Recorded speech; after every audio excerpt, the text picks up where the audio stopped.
আসসালামু আলাইকুম রহমতুল্লাহ। প্রিয় দর্শক, সৌদি আরবের আল জাজিরা ফুড প্যাকেজিং ফ্যাক্টরিতে কর্মী নেওয়া হবে। 1400 প্লাস 200 রিয়াল বেতন হবে।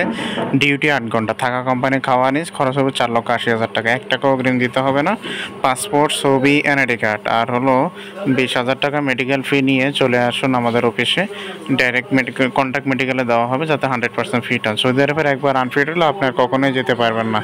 মেডিকেল ফিট হওয়ার পরে পুলিশ থানা থেকে এনে জমা দিবেন। অনলাইন করবো। অনলাইন মুভ হওয়ার পরে প্রথম পেমেন্ট দিতে হবে।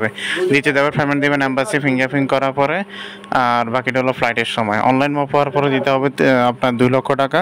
আর দ্বিতীয় দেওয়ার পেমেন্ট দেবেন এম্বাসি ফিঙ্গারপ্রিন্ট করার পরে 1 লক্ষ। বাকিটা ফ্লাইটের সময় আপনি দিলে হবে। যারা যাবেন Al Jazeera company food packaging factory, দ্রুত যোগাযোগ করেন। এটা একটা অপরচুনিটি এবং ভালো একটা কোম্পানি, নামকরা কোম্পানি। যে সকল ভাইয়েরা রয়েছেন এছাড়াও দুবাই যেতে চান, দুবাইতে যাওয়ার জন্য বেশ কিছু কোম্পানিতে আমাদের এখন কর্মী নেওয়া হচ্ছে। সময় 2 থেকে 2.5 মাস লাগবে। 1 টাকা অগ্রিম দিতে হবে না। ভিসা আসার পরে, হাতে পাওয়ার পরে, দুবাইয়ের ক্ষেত্রে ভিসা হাতে পাওয়ার পরে পেমেন্ট দেবেন। আর দ্বিতীয় দেবার পেমেন্ট দেবেন এম্বাসি ফিঙ্গারপ্রিন্ট করার পরে, বাকিটা ফ্লাইটের সময় দিলে হবে।